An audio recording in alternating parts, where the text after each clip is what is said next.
Welcome to Penrose Learning, where we make understanding easy. In this video, I will explain how to connect a printer to a laptop using a USB cable.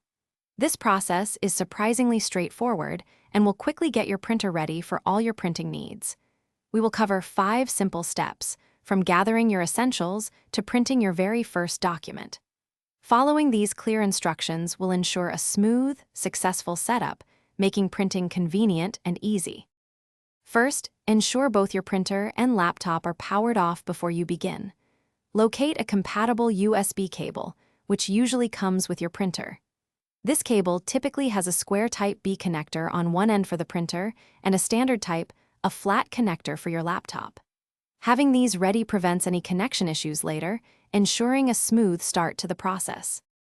Next, gently plug the square end of the USB cable into the corresponding port on your printer. This port is typically on the back or side of the printer, often labeled with a small USB icon. Then, insert the flat end of the cable into an available USB port on your laptop. Many laptops have 2 or more USB ports, often found on the sides, making it easy to find a spot. Once connected, power on both your printer and your laptop.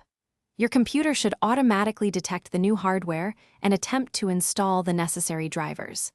If it doesn't, you might need to insert the installation disk that came with your printer. Alternatively, download the latest drivers directly from the printer manufacturer's official website for optimal performance and reliable printing capabilities.